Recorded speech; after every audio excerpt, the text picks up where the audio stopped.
मेरी शादी नहीं हुई है, मतलब मैं अभी अनमैरिड हूँ। और देखिए शादी के प्रति मेरा थोड़ा नज़रिया थोड़ा डिफरेंट है। मैं बहुत ज़्यादा शादी को इम्पोर्टेंस नहीं देती हूँ। मुझे लगता है कि लाइफ अच्छा होना चाहिए और आपके लाइफ में अच्छे मित्र होने चाहिए और आपके रिश्ते अच्छे होने चाहिए, ये ज़्यादा इम्पॉर्टेंट है।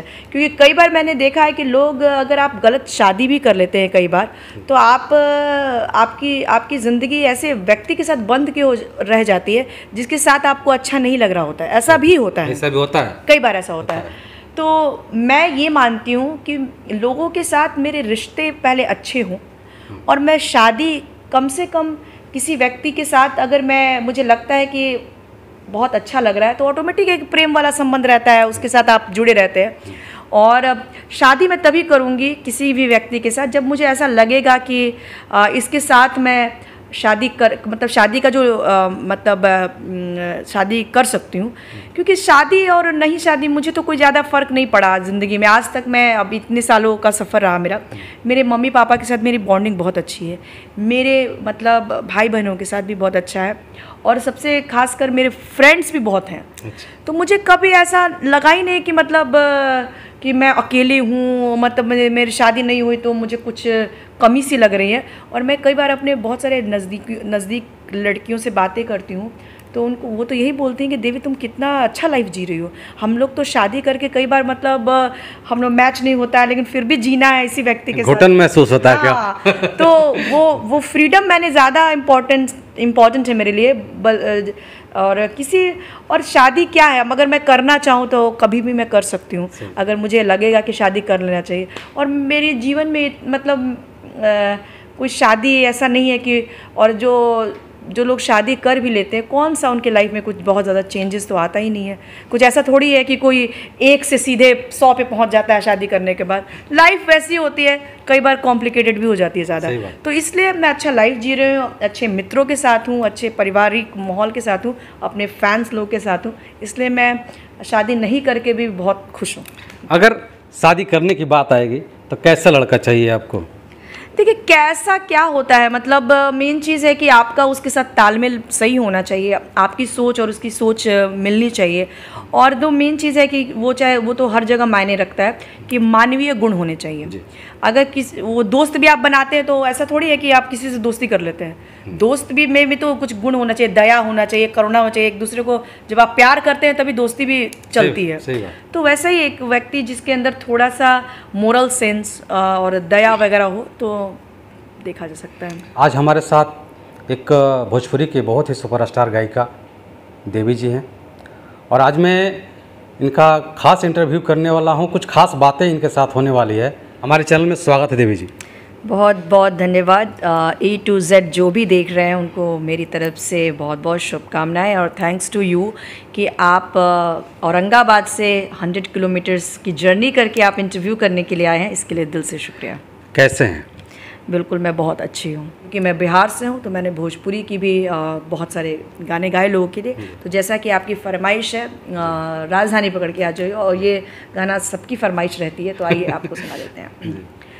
जब आए होली दिवाली तू ले आयो चुनरी लाली, चुनरी ना लइयो तो ना लइयो, सजन राजधानी पकड़ के आ जाइयो, आ जाइयो, आ जाइयो, सजन राजधानी पकड़ के आ जाइयो, आ जाइयो, आ जाइयो। ले लो कागज़ ले लो कलम, लिख दो अपना पता बलम, जाके जल्दी से आओगे, खाओ पहले मेरी कसम, किया तन मन है तुझ पे अर्पण, लियो भूल न जाइयो कंगन, कंगन ना लियो तो ना लियो, सजन राजधानी पकड़ के आ जाइयो, आ जाइयो, आ जाइयो, सजन राजधानी पकड़ के आ जाइयो, आ जाइयो, आ जाइयो। बहे के पुरवारा माँ बह गईल पाछुआ सजनवा रे बहे के पुरवारामा बह गईल पाछुआ सजनवा रे अब बह गईल शीतला बेयार मोर सजनवा रे बह गईल शीतला बेयार सावन में बदरा बरसे सजिया डासावे रामा सावन में बदरा बरसे सजिया डासावे सजनवा रे लग गईल रतिया जनींद मोर सजनवा रे लग गईल रतिया जनींद बहे के पुरवारामा बह गईल पछुआ सजनवा रे बह गईल शीतला बेयार मोर सजनवा रे बह गईल शीतला बेयार लाल लाल होठवा से बरसे ललैया हो की रस चुएला हो की रस चुएला कि जैसे अमावा का मोजरा से रस चुएला हो की रस चुएला। तो इस तरह गाने लता मंगेशकर जी ने गाया है। मेल सिंगर भी मुझे लगता है कि मैं कंफर्म नहीं हूँ, लेकिन शायद रफ़ी साहब ने गाया हो गया, तलत महमूद जी ने गाया होगा, किसी बड़े सिंगर का ही गाया हुआ है। तो वैसे वैसे लोगों ने ये भोजपुरी गाने गाते थे, तो उसका एक अस्तर था। और आज जो है वो काफ़ी मतलब ये बहुत ही सैड है और बहुत ही दुखद बात है कि भोजपुरी को इस तरह से लोग बदनाम कर रहे हैं। हिलोर मारे हिलोर मारे हिलोर मारे हिलोर मारे देखनी जब से तो के जियरा हिलोर मारे देखनी जब से तो के जियरा हिलोर मारे हो मिले खातिर तो से मनवा बड़ जोर मारे हो मिले खातिर तो से मनवा बड़ जोर मारे हिलोर मारे हिलोर मारे मोहनी सूरतों पे चाल मतवारे मर ले जे पे दुनिया सारी मोहनी सूरतों पे चाल मतवारे मर ले जे पे दुनिया सारी अंजूर मारे अंजूर मारे अंजूर मारे अंजूर मारे ओ तोरा गोरा रंग बहुते अंजूर मारे ओ तोरा गोरा रंग बहुते अंजूर मारे हो मिले खातिर तो से मनवा बड़ जोर मारे हो मिले खातिर तो से मनवा बड़ जोर मारे हिलोर मारे हिलोर मारे। कहीं ना कहीं मैम इसी की वजह से आपने ऋषिकेश जाके आश्रम खोला। जी जी, क्या इसके पीछे क्या राज है? बिल्कुल यही राज है कि एक बहुत बड़ा परिवार हो गया है मेरा वहाँ पे। पूरे वर्ल्ड से लोग आते हैं। अच्छा। और हम लोग एक छत के नीचे रहते हैं। कोई अमेरिका से आता है, कोई कनाडा से आता है, कोई जापान से आता है, कोई अफ्रीका से आता है।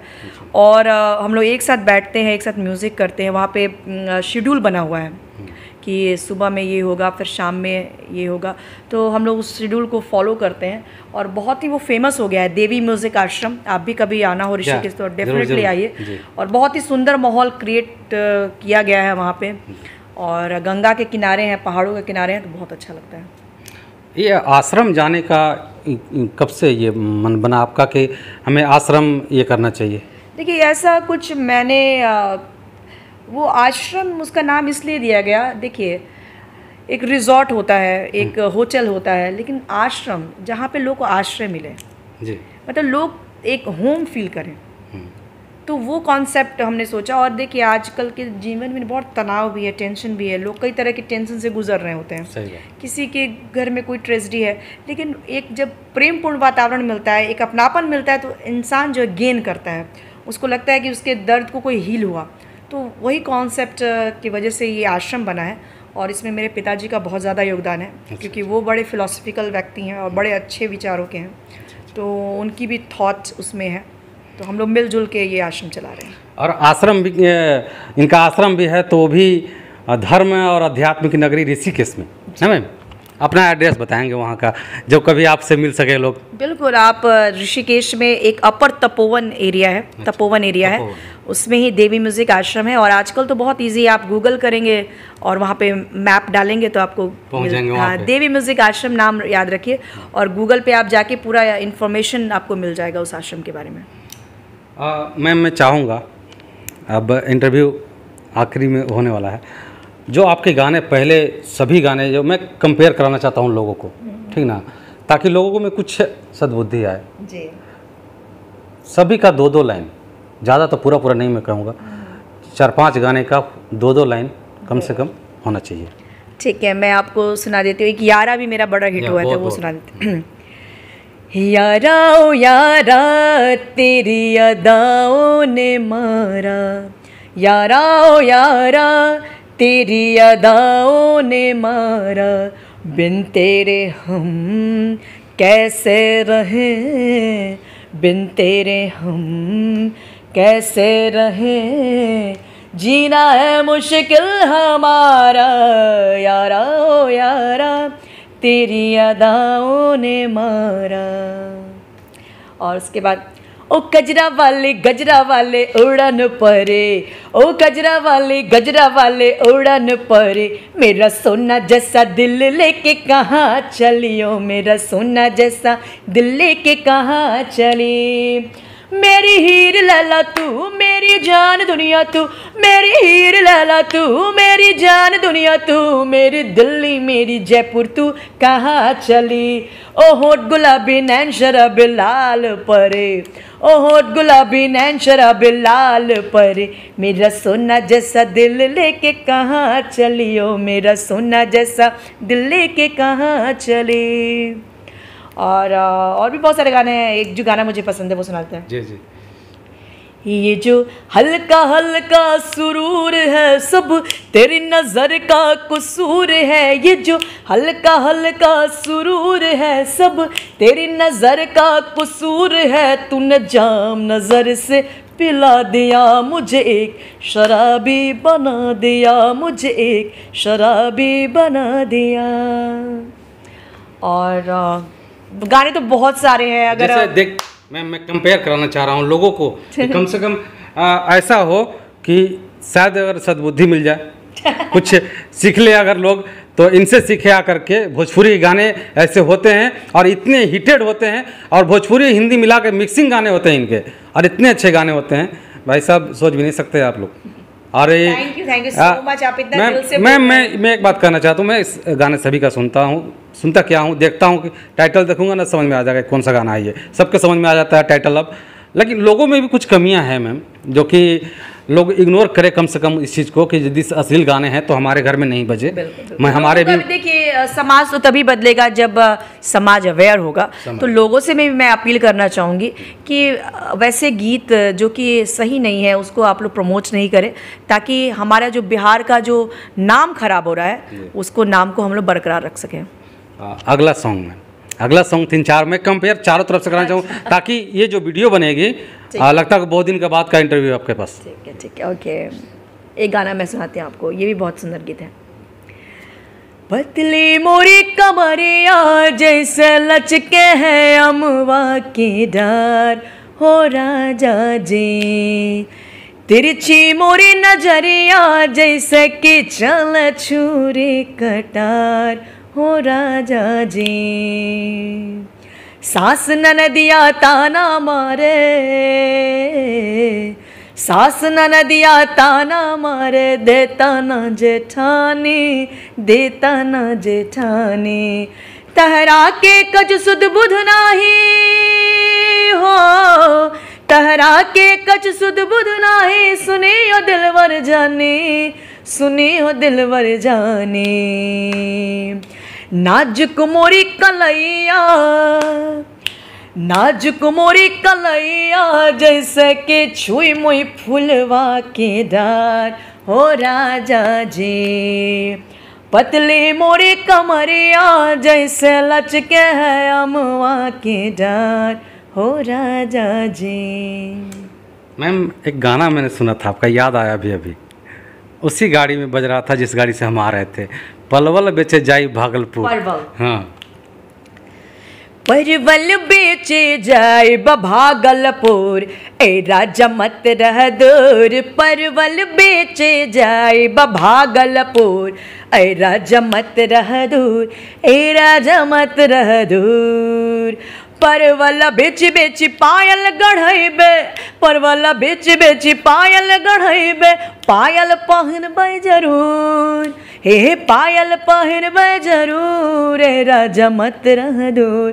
परवल बेचे जाए भागलपुर, ए राजा मत रह दूर, ए राजा मत रह दूर।